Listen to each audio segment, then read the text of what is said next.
Bueno, pues vamos a continuar con el estudio del Apocalipsis. Vamos a continuar con el capítulo 6 y miren, se los digo a manera de introducción, cuando llegamos al Apocalipsis y nos encontramos la introducción, los mensajes a las 7 iglesias, la escena del trono y el consejo divino, y luego el capítulo 6 en adelante, los sellos, las trompetas, las copas, y luego estos, ¿cómo les diré? Como apéndices, como lo son el capítulo 12, el 17, el 18, y luego eventualmente la última batalla, el capítulo 20 con el milenio, otra rebelión, el juicio final, luego 21 y 22, la Nueva Jerusalén, etcétera. Con en medio todos estos juicios en donde escurre sangre y fuego el libro, a veces no entendemos qué es, bueno, no a veces, es natural, nos cuesta trabajo. ¿Qué es lo que sucede a continuación? Bueno, pues le empezamos a buscar y queremos encontrar la forma de interpretar qué es lo que nos quiere decir el Apocalipsis. Y esto se presta para ir en cualquier dirección. Entonces lo que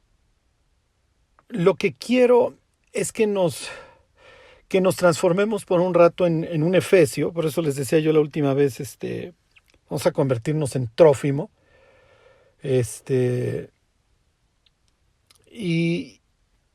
Y vamos a ver qué es lo que ellos hubieran entendido cuando el Apocalipsis empieza a circular. Porque cuando nosotros entendemos su cosmovisión y lo que ellos hubieran entendido, nos permite acceder a una interpretación relativamente fácil y nos da una historia que tiene un hilo conductor. El Apocalipsis entonces se vuelve una historia. Claro, una historia que hasta cierto punto no ha sucedido o no termina de suceder. Porque el Apocalipsis tiene cuestiones que ya sucedieron, como situaciones concretas de las 7 iglesias, pero también tiene muchas cuestiones que van a suceder. Pero obviamente Juan le está escribiendo a un auditorio ahí en Asia Menor, ¿se acuerdan? Esa es la orden, escribe a las 7 iglesias que están en Asia: Éfeso, Esmirna, Pérgamo, Tiatira, Sardis, Filadelfia, Laodicea. Y es natural que, pues al transmitirles esta historia, pues va a hacer referencia a cuestiones que ellos entiendan. Piensen en la expresión: pero por cuanto no eres frío ni caliente, te vomitaré de mi boca. Algo que para alguien en Hierápolis, en Colosas, en la Odisea, no hubiera sido física nuclear, hubieran entendido perfectamente a qué se refiere.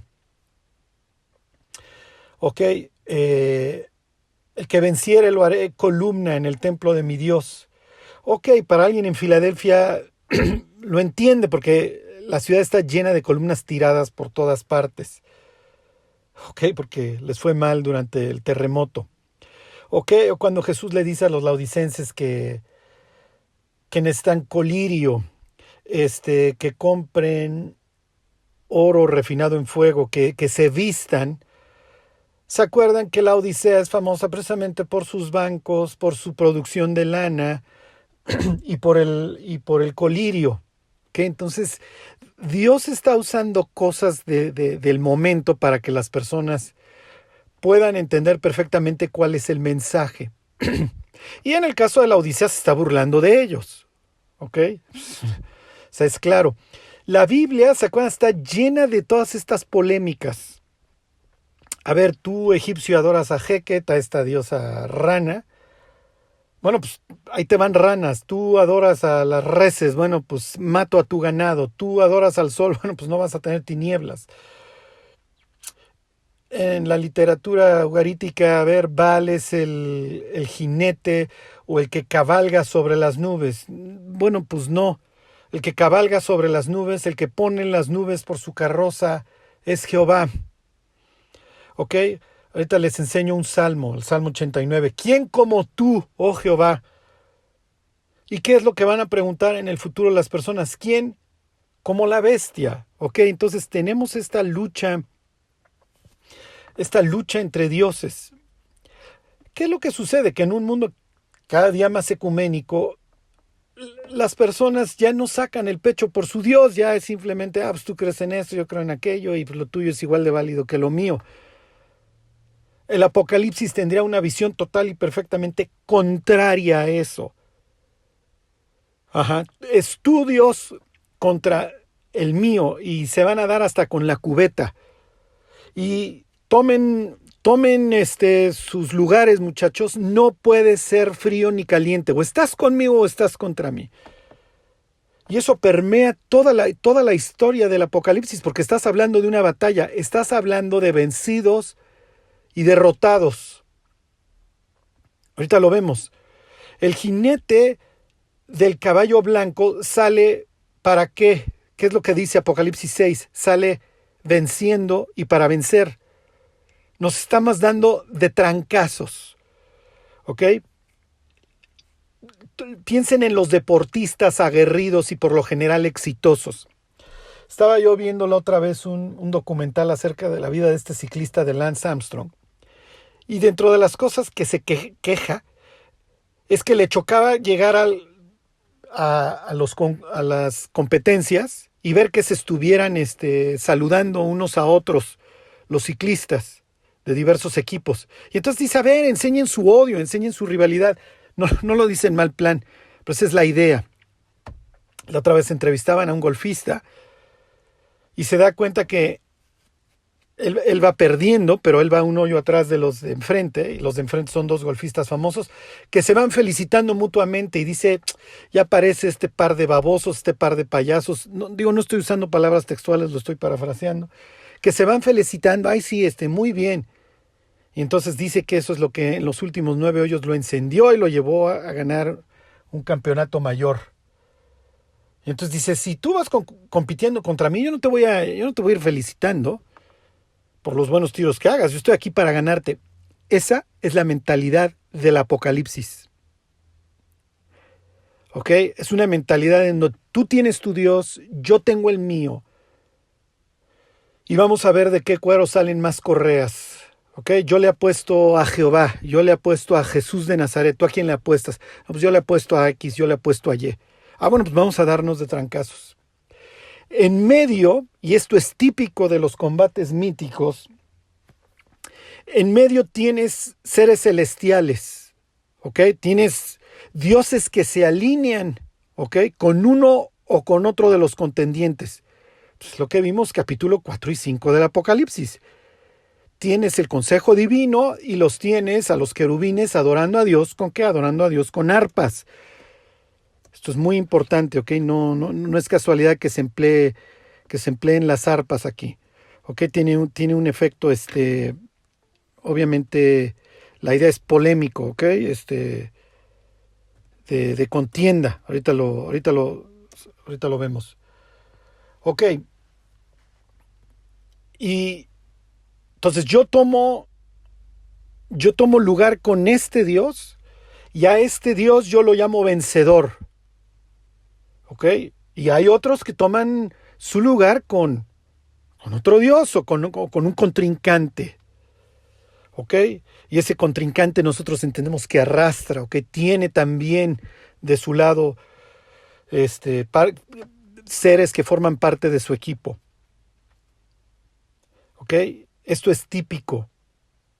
¿Ok? En estas situaciones del combate.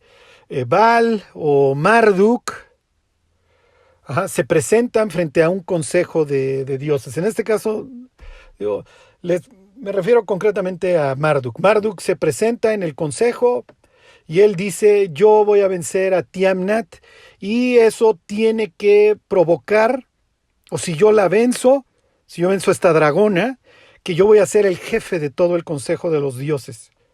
¿Ok?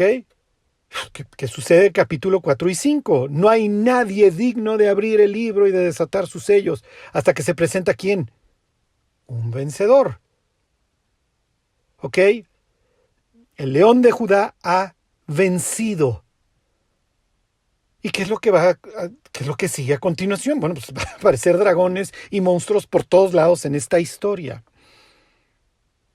¿Ok? ¿Qué es lo que hace Marduk? Marduk vence a esta dragona, a esta figura que siempre va a representar caos, esterilidad, ausencia de orden, y entonces la pone quieta y a partir de eso se hace una creación.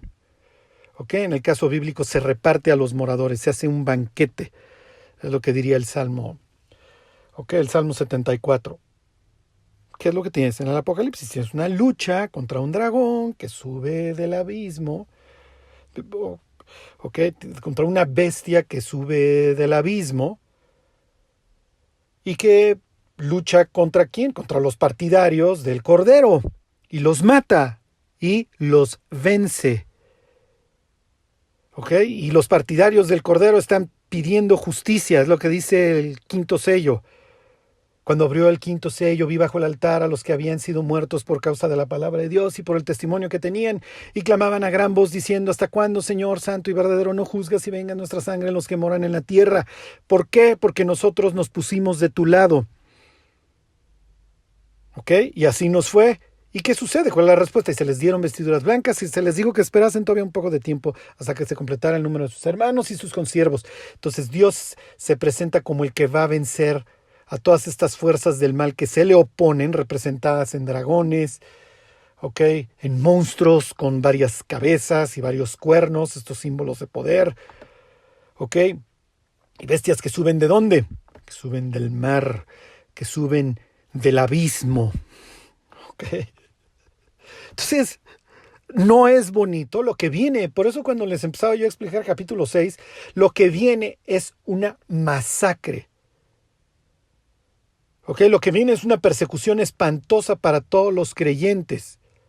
¿Por qué? Por la simple y sencilla razón de que tienen que tomar partido, y al tomar partido con el Cordero, bueno, pues los empieza a perseguir ¿quién? El enemigo. Y el enemigo hace estragos. ¿Hasta qué? Hasta que se aparece un héroe. Un héroe que por lo general en todas esas mitologías muere y resucita. Igual que el nuestro. Ok. Aquí es muy, muy importante lo que les voy a decir. Si tú le dices a Trófimo, lee este libro, que ya lo termina de leer, en la mente de Trófimo, pues, que vive en Éfeso y por todos lados hay el culto a Apolo, ¿ok? Y el César, un César previo, don Nerón, se representa a sí mismo como Apolo con su arpa. Está hablando de Apolo. Charlie, el culto a Apolo, Apolo es un dios falso, sí. Pero eso no importa. Eso es lo que menos importa. Lo que importa es que la gente lo adora. Ese es el punto. La evolución no es verdad y sin embargo la gente la adora y la cree y en ella pone su esperanza. El culto al progreso es finalmente un paso más en la mente de hoy de la evolución. Vamos a ser ahora sí dioses y vamos a ser eternos. Es la promesa del transhumanismo. Y ya le hallamos donde en el código genético está esta falla y la vamos a arreglar y el ser humano jamás va a entrar en la vejez. Y es lo que hoy se vende en el cine. La fusión del ser humano con la máquina, con la tecnología que le permita descargar su alma, su mente, como tú quieras, a una máquina. O poder comprar tiempo, ¿sí? ¿Les suena? Eso es lo que hoy vemos en las películas. Eso es lo que hoy Hollywood nos vende. ¿Por qué? Porque esa es la esperanza. que el diablo vendió desde el Edén. Seréis como dioses, seréis como Dios, y no morirás. Funcionó entonces, sigue funcionando. Pero Dios va a tomar un culto famoso que conocen todos los que reciben el Apocalipsis y lo va a usar para demostrar que Él está por encima de todos. Ok. Oye, Charlie, pero entonces este culto, pero sí se habla de un algo que sube del abismo, sí. Sí, y ahorita lo vemos. Ahorita lo vemos. Porque no sería para nada ajeno a las personas de entonces el creer que va a haber alguien que resucite, que suba de un abismo. Eso es lo que creen entonces. ¿Ok? Lo creían de Nerón. Nero redidibus era esta idea bastante común entre ellos. Pero desde un punto de vista bíblico, que suba un ser celestial del abismo, tampoco es nada que los autores bíblicos piensen en Judas escribiendo, no, esto es imposible, o piensen en Pedro diciendo, no, esto sería imposible. Pues ¿dónde se usa la palabra abismo o Tartarus? Y ya parece que habría seres celestiales allá abajo. Recuerden que nosotros tenemos siglos de adoctrinamiento ateo. Ni modo, el diablo nos quiso variar la estrategia y ahora nos hizo ateos. ¿Le ha funcionado? Le ha funcionado muy bien. No quiere decir que no vivamos en un misticismo espantoso. La siguiente vez que vayan a una librería, vean la cantidad de libros de negocios que empiezan a manejar conceptos ya religiosos, místicos. Ok, ya el negocio es hoy así, el culto al humano, y empieza todas estas cuestiones de sentimientos y resiliencia. Ok, y entonces el gurú del negocio ya también se mete se vuelve el gurú de las iglesias y en las mismas librerías cristianas, que si se pueden alejar lo más posible, inténtenlo. Ya encuentras libros de ventas y libros de negocios y libros para emprendedores. Ok, entonces esta espiritualidad extrañoida con mezcla luciferiana, finalmente ahí está y va a ir cobrando relevancia cada vez más. ¿Hasta qué punto? Hasta que la humanidad algún día tenga una sola religión y tenga el culto a un solo ser. Y así como la Biblia dice, ¿quién como tú? ¿Quién como Jehová? Todas estas veces que se hace la misma pregunta, bueno, van a ser también ellos, ¿quién como nuestro Dios ahora? Y el Apocalipsis nos daría ahí varias veces una pista.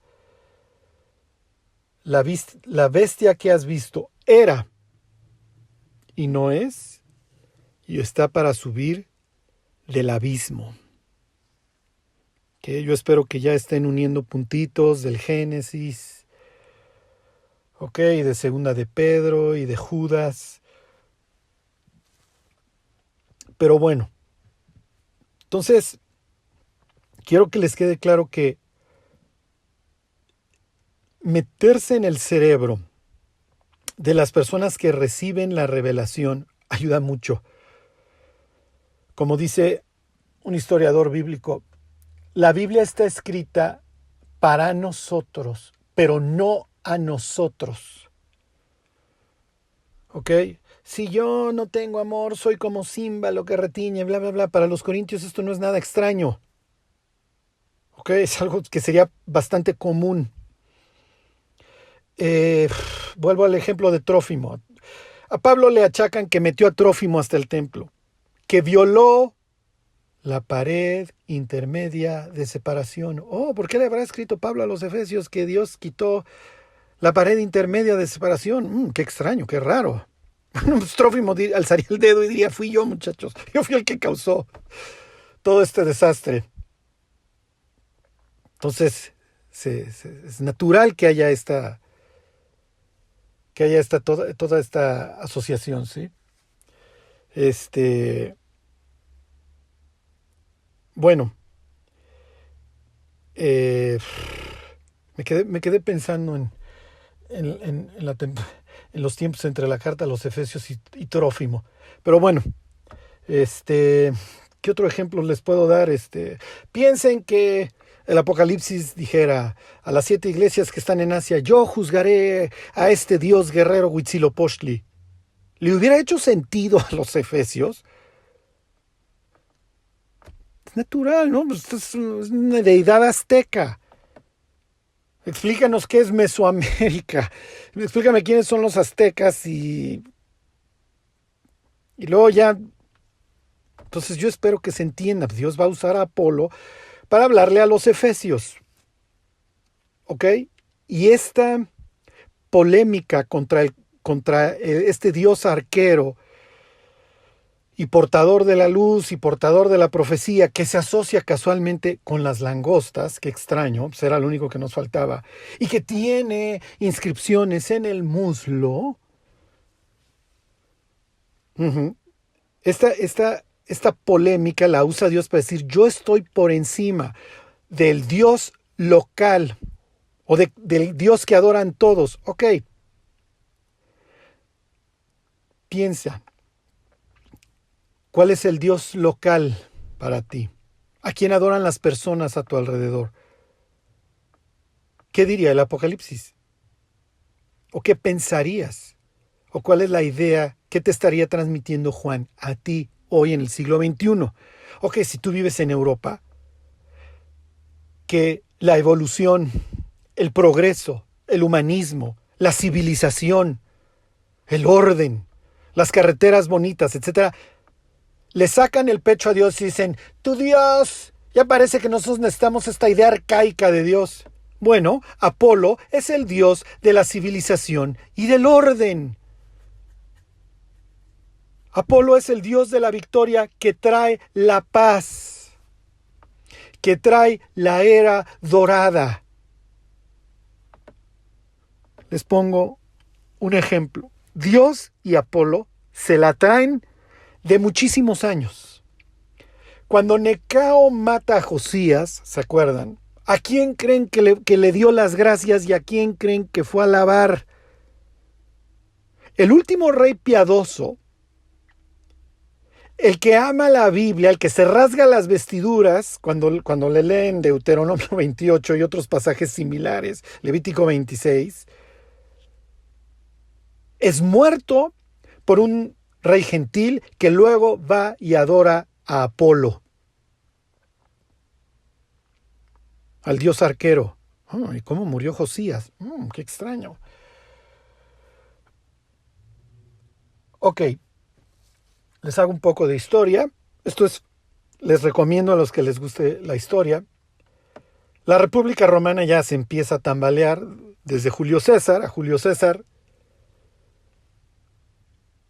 tiene a bien organizar su asesinato Brutus, ok, hijo de la amante de Julio César, o sea, traían una relación de ahí, amor-odio, pero pues es natural que pues no quería al cuate que andaba con su mamá.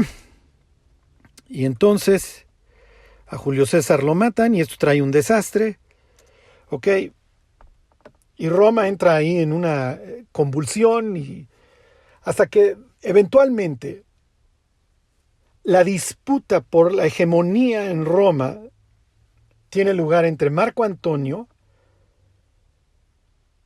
y Octavio.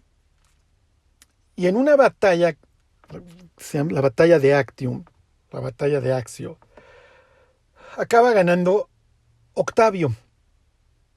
Y Octavio instaura lo que será una era de paz. Una era de paz si eres romano, ¿eh? No eres romano. La Pax Romana se consigue a punta de crucifijos. Y no es como vampiro enseñándote un crucifijo, no. O sea, te clavo, te mato. Y hago una economía ahí basada en esclavitud y en conquistas. Digo que esto no es nuevo, pero bueno, esa es la Pax Romana. Piensa en un emperador que manda contar a las personas. ¿Ok? Dicen que las semillas de la rebelión judía se echaron o empezaron a crecer el día que Octavio mandó censar a los judíos. ¿Y para qué te mando censar? Pues para que pagues los impuestos y no se me vaya a estar yendo algún contribuyente. ¿Qué es lo que va a hacer la bestia? Va a marcar a todos, no sea que te vayas acercado a B o C, que te puede contaminar. Y te pongo un dispositivo para saber siempre dónde estás. Entonces, ¿se parecen las historias, va? Sí, se parecen muchísimo. Y el dios patrono, o con quien Octavio se va a asociar, ¿con quién creen que es? ¿Ok? Obviamente Octavio, César Augusto, esos dos términos son términos de ensalzarlo, de divinidad. ¿Ok? Octavio se va a asociar con el vencedor porque él es el que venció y él es el que trajo el orden y la paz romana. Él trajo una era dorada a Roma, famosísima, gracias al dios Apolo. La victoria, el orden, la civilidad, la aplicación del derecho, en esa época del imperio, que díganle adiós a la república, ya tienes al princeps, ya tienes al príncipe, tienes al emperador. Toda esta idea se asocia con Apolo. ¿Qué es lo que está esperando la humanidad en su locura, en su enfermedad? Una era dorada. Por eso es natural que el Apocalipsis se burle de un Dios que aparentemente va a traer prosperidad y justicia al mundo. Esto es ridículo.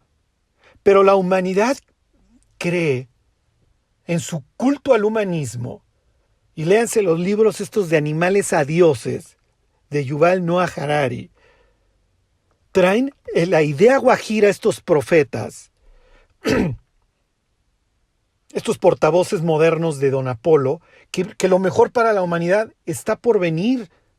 O sea, ¿de dónde sacan? Y hoy la humanidad lucha por la ciencia y por traer solución a todos sus problemas. Y ya hasta mosquitos modificados genéticamente echamos a volar. Las consecuencias que vengan después, olvídense. El ser humano es fascinante porque hace todo para que le vaya mal, esperando que le vaya bien. Algo sabía Aldous Huxley acerca de la naturaleza humana, que cuando describe el futuro, lo describe asociado con la drogadicción. Mira, éntrenle a la Soma, así se llama, y sean felices, muchachos. Digo, no hay otra forma de vivir la vida. El ser humano vive hoy aterrorizado, es natural que viva de la drogadicción. ¿Ustedes creen que es casualidad que se hable de las drogas, del farmaquía en el Apocalipsis? Es natural, Dios le va a estar hablando a una sociedad que vive drogada. Y en el culto a Apolo, obviamente la profetisa, la pitonisa, se tenía que poner sentaba ahí en un tripod, se ponía un pasón de aquellos, luego ya salía a decirte la voluntad, lo que había dicho el oráculo, la voluntad del Dios. ¿Ok? Entonces, les regreso tantito la historia de Apolo. Zeus tiene a bien meterse con Leto, ¿ok? Y la esposa Hera se enchila. Y entonces Hera impide que Leto pueda dar a luz a su hijo, que resulta que son mellizos. No solamente viene Apolo, también viene Artemisa. Pregúntenle a Pablo cómo le fue luchando contra el culto de esa diosa. El caso es que, pues no hay forma de que tú vayas a dar luz en tierra firme. Pero hay una isla que se mueve, que es movible, que es móvil, que se llama Delos. Y ahí es a donde llega a dar a luz Leto, pero había una profecía que cuando Leto, un descendiente de Leto, iba a matar, a una serpiente, qué extraño. ¿Le suena? Serpiente en la Biblia. Ok, va a dar a luz, perdón, cuando dé uno de sus descendientes, va a matar a una serpiente. Ok, lo cual es común en todos estos mitos del combate. Y entonces, Pitón sale ahí para matar a Apolo y a Diana, a Artemisa, ¿ok? Lo mismo. Y Apolo, el dios del arco, tiene a bien perseguir a la pitonisa, a la serpiente esta, hasta Delfos, ahí cerca del monte Parnaso. Qué extraño que haya un monte implicado en toda esta historia. Y entonces la mata, y entonces Apolo se convierte así en el dios de la profecía. ¿Ok? Ahí persiguió hasta Delfos. ¿Le suena oráculo de Delfos? ¿Conócete a ti mismo? Ok. Y Apolo va a acabar como el regente en el panteón divino. Ok, típico. Es lo mismo el caso de Baal. Ya los judíos ya se la traen con ese y con él, el dios principal. Marduk, piensen. Ok. Sucede que a Delos, a donde esta isla móvil, le concede Zeus la posibilidad, o le concede, le da la facultad, o bueno, ya el privilegio de que se vuelva tierra firme. Digo, no deja de ser isla, porque ya no se ande moviendo. Piensen cómo le cayó a todos los que conocen esta historia la idea de que todo monte y toda isla se removió de su lugar. No es Zeus el que determina si los montes o las islas se mueven o no se mueven, es Dios.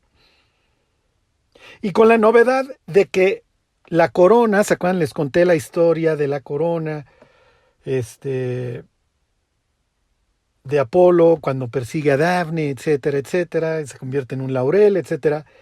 ¿Qué es lo que dice Apocalipsis 6 con el jinete? Y se le dio una corona. Apolo, tú no eres rey, tú no eres el Dios. Yo estoy por encima de ti y yo te uso para mis fines. Es el mensaje que está mandando Apocalipsis 6:2. Y se le dio una corona. Y sí, sales para vencer, porque esa es la idea, pero victorias que están total y perfectamente limitadas a mi voluntad. Es la misma idea de Job. ¿De dónde vienes? De recorrer la tierra. ¿Está bien? Es lo que hace este caballo. Sale ahí, sale venciendo y para vencer, sale a recorrer.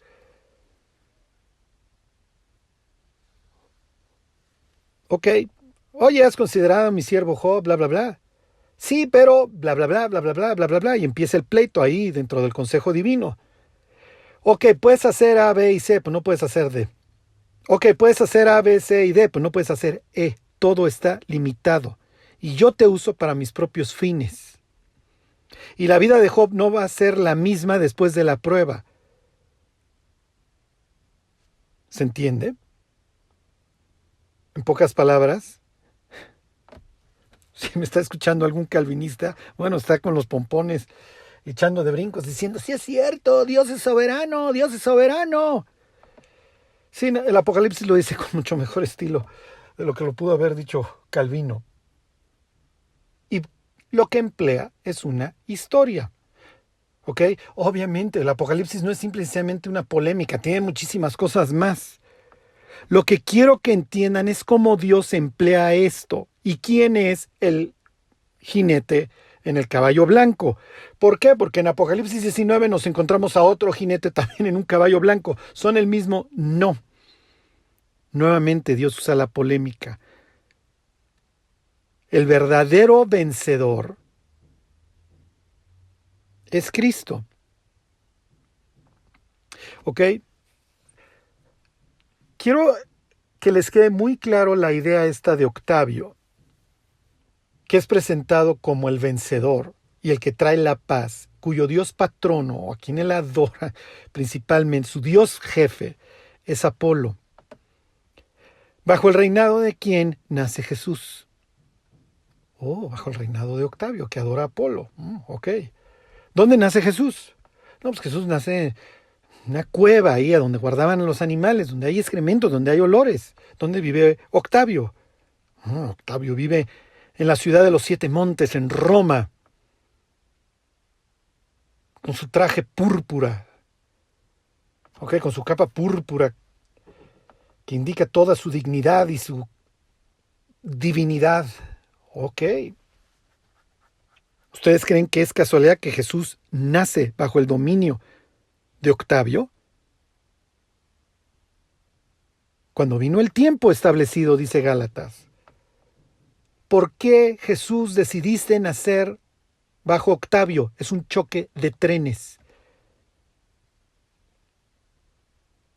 Y uno nace total y perfectamente indefenso en medio de una familia pobre. Si José y María hubieran sido ricos, no hubieran ido a ofrecer tórtolas. ¿Ok? María no llega en Mercedes, le hace burro a Belén. Viene desde el norte, camine y camine. ¿Qué es lo que hacen en los pueblos para que las mujeres den a luz? Bueno, pues las ponen a caminar. Ok. Piensen en otra persona. Este no tiene como dios patrono Apolo. Este dice que es Apolo. Y en las monedas de un lado lo ves con su lira, con su arpa. Se llama Nerón. Y Nerón tiene su historia con los cristianos. Pregúntenle a Pablo. ¿Ok? Es un choque de trenes. Y Nerón tiene a bien suicidarse. Su reino no es muy largo y joven se suicida. Y entonces queda en la historia de Nerón que Nerón resucitará y regresará del abismo y tomará las hordas y los ejércitos ¿de dónde creen? De Oriente. Sucede que al oriente del Imperio Romano están los partos, que son un dolor de cabeza para los romanos. Cuando piensen en Craso, Craso error. Craso quiere decir, viene, etimológicamente, si mal no recuerdo, es gordo, pesado. Cometió un error gordo, pesado. Pero también la idea de craso error se asocia con la idea de un romano que tuvo a bien llevar sus legiones, Crasus, precisamente, para luchar contra los partos. Y por codicioso los partos lo capturaron y le vaciaron oro fundido dentro de la boca. Así acabó don Craso. Ok, Octavio fue muy cuidadoso con los partos, entre paréntesis. Hizo pacto y ustedes de aquí para allá y yo de aquí para allá y ustedes amplíen sus fronteras y yo amplío las mías. Cuando en el Apocalipsis o cuando se habla de las hordas de Oriente, lo que viene a la mente son los partos. Y entonces queda una leyenda de que Nerón resucitará del abismo y traerá las legiones de los partos del este y se va a secar el oriente, el Tigris y el Éufrates para que crucen. ¿Ok? Para que crucen las hordas de Oriente con Nerón redidibus, con Nerón resucitado. Nuevamente tienes esta idea de Apolo contra Cristo. ¿Ok? Y en Apocalipsis 17 tienes que la bestia que sube del abismo se pelea con Roma y la hace pedazos. Bueno, es lo que pensaban las personas, que Nerón iba a regresar súper enchilado con los romanos, iba a tomar a los partos y iba a destrozar a los romanos. Todo esto, ¿por qué se los cuento? Porque son elementos, son instrumentos que te ayudan a entender qué es lo que está sucediendo. Entender lo que piensan las personas y entonces ya lo puedes traer al siglo XXI. ¿Ok? Apocalipsis 17 todavía no ha sucedido en ese sentido. ¿Ok? Pero nos queda claro que sí, efectivamente, no, la bestia y el sistema religioso no se llevan. ¿Ok? Y el diablo hasta cierto punto va a decir, ya dejen sus religiones, muchachos, y aquí se me adora a mí. Y sí, es una batalla. Y si te quieres aliar con el Cordero, pues allá tú. te mato, te cortó la cabeza. ¿Y qué es lo que dice Dios por el otro lado? Manda un mensajero también que dice, Apocalipsis 14, si tú te alías con él y te pones su marca, pues te vas a quemar al infierno para el resto de tu eternidad. Ay, ya sabrás tú con quién te alineas. Porque estamos en plena batalla y nos estamos dando hasta con la cubeta. Ok, entonces Nerón se asocia con el arpa. Sucede que Nerón hace sus juegos griegos, juegos olímpicos, y se pone a declamar su poesía, y se pone a tocar el arpa, y concursa en las competencias de los carruajes jalados por caballos. Se cae y dice, bueno, pero si no se hubiera caído, hubiera ganado. Y obviamente en cada juego en los que compite Nerón gana. Ok. Pudo haber sido un gran priista, ¿sí? O sea, ya saben, corre los maratones y toma atajos y todo. Don Nerón. Ok, fue un hombre adelantado a su época.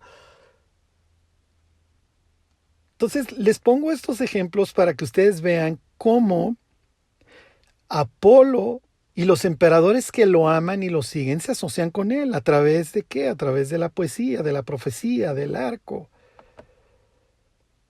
Ok.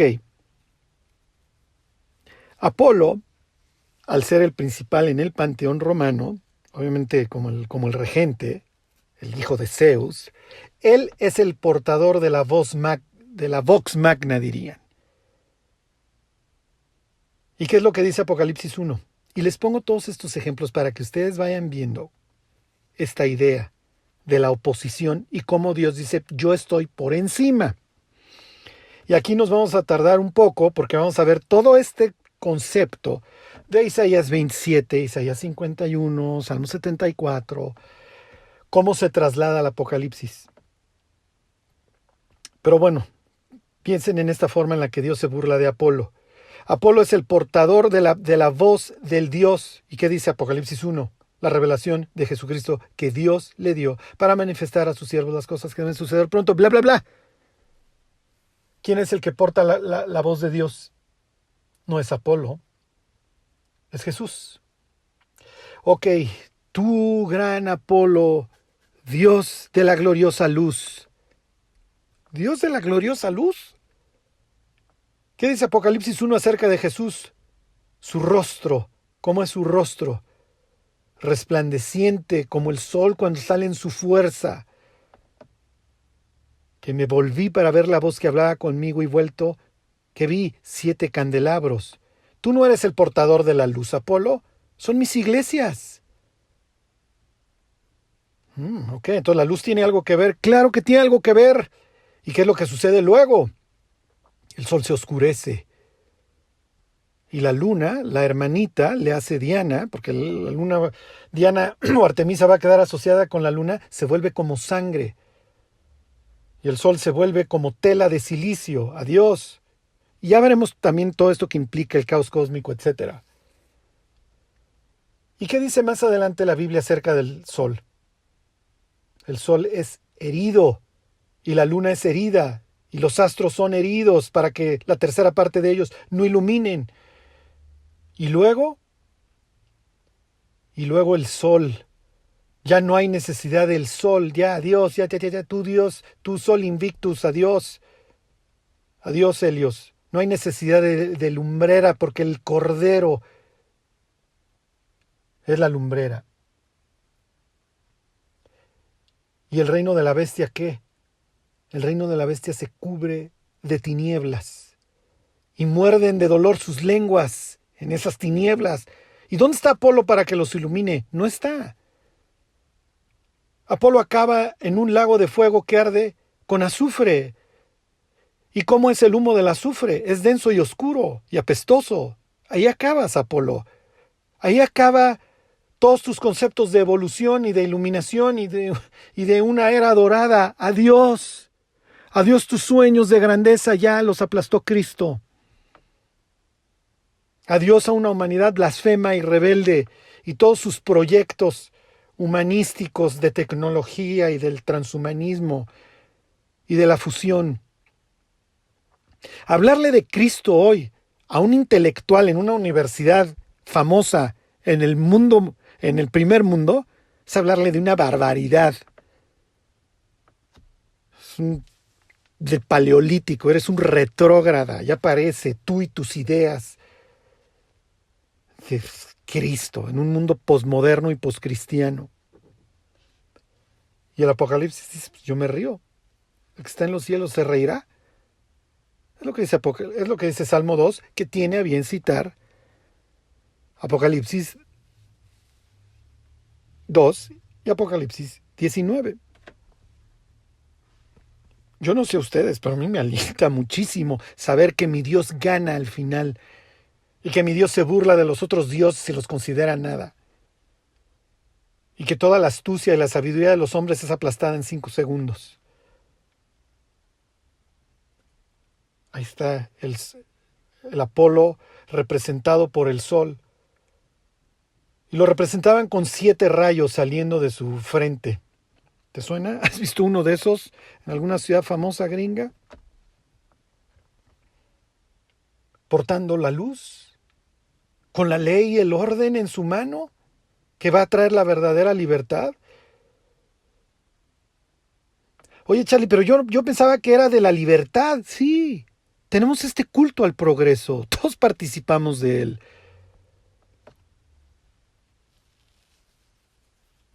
Llevas a Juan o a Pablo a Nueva York, llevas a Elías y lo primero que haría Elías junto a la estatua es un altar y mandaría llamar a los intelectuales y decir vamos a rifarnos y a ver qué Dios hace que llueva fuego del cielo. Pero ya no tenemos este fervor por nuestro Dios. Cuando los israelitas salían a la guerra, una de las labores de los sacerdotes, entre otras, era picarle la cresta a los soldados y decirle al que se quiera largar, que se largue en este instante. Es lo que está haciendo el Apocalipsis. El Apocalipsis se dedica a hablar de la palabra Nike, ¿sí? De los tenis, victoria, todo el tiempo. ¿Por qué? Porque estás en una guerra. ¿Cuál es la promesa para el vencedor? El que venciere heredará todas las cosas, yo seré su Dios, y él será mi hijo. Piensen en la cantidad de veces que se habla del sol, de las coronas con las que se asocia Apolo, de las arpas, eso lo vemos la próxima vez. Apolo, el dios del arco, con su corona sale venciendo y para vencer. ¿Y nosotros? 7 veces. El que venciere, el que venciere, el que venciere, el que venciere, el que venciere, el que venciere. Y uno de los ancianos me dijo, no llores, he aquí que el león de la tribu de Judá, la raíz de David, ha vencido. Y Apolo sale, como en la batalla de Actium a favor de Augusto, para vencer. Piensa en los 2 testigos. Cuando hayan acabado su profecía, la bestia que sube del abismo los vencerá. Y por el otro lado, los partidarios del Cordero, dice Apocalipsis 12, ellos le han vencido por medio de la sangre del Cordero. Y tienes esta batalla en capítulo 13, en donde a la bestia se le permite hacer guerra contra los santos y vencerlos. Y luego a los vencedores, a los verdaderos vencedores, a los partidarios del Cordero, sobre un mar de vidrio. Esto te trae a la mente el éxodo, la victoria, la salida de un mundo podrido. Y te habla de los que han alcanzado la victoria sobre la bestia y su imagen. Y luego las fuerzas caóticas pelearán contra el Cordero y el Cordero los vencerá porque Él es Rey de Reyes y Señor de Señores. Y al final la promesa para el que ama a Cristo. El que venciere heredará todas las cosas. Yo seré su Dios y Él será mi hijo. Y luego, pero los cobardes e incrédulos, los abominables y homicidas, los fornicarios y hechiceros, los idólatras, y todos los mentirosos tendrán su parte en el lago que arde con fuego y azufre, que es la muerte segunda. Ok. Espero haber cumplido el propósito, haber picado su cresta. ¿Cómo vencen los creyentes? Bueno, ahí lo dice el 12, se los leí. Por la sangre y el testimonio. La sangre del Cordero y el testimonio. Y aborrecer nuestra vida hasta la muerte. Al final de todo. No importa lo que hoy escuches en los noticieros, lo que las personas digan en contra de Cristo. No importa. La batalla está a punto de arrancar. Pero al final de cuentas Dios destruye al dragón con todo el caos, ya lo veremos, la muerte y la esterilidad que representa, para traer la paz, la vida y todos sus frutos. Ahí está el árbol de la vida, uno y otro lado, en las calles de la ciudad, el río de agua resplandeciente que sale del trono, etc. Nuestro Dios, al final de cuentas, gana. Ya venció.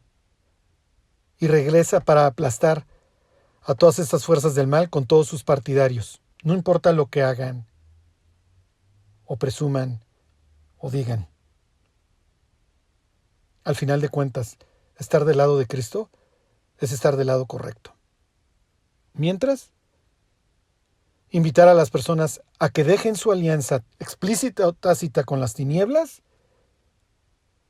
y se vuelvan al Dios verdadero. Porque todos los otros dioses o son falsos o van a acabar en un lago de fuego. Ya no representados por un mar incontenible, sino en un lago perfectamente cerrado. Bueno, por eso dice el Apocalipsis que Juan vio un cielo nuevo y una tierra nueva. Y el mar ya no existía más, ya no había caos. Que Dios los bendiga y nos guarde hasta entonces. Y se alegró el pueblo por haber contribuido voluntariamente, porque de todo corazón ofrecieron a Jehová. Primera de Crónicas 29:9. Si deseas ofrendar para nuestro trabajo misionero, te invitamos a que des clic en el enlace que estaremos dejando en la descripción de nuestras redes sociales. Ve y sé bendición. Gracias.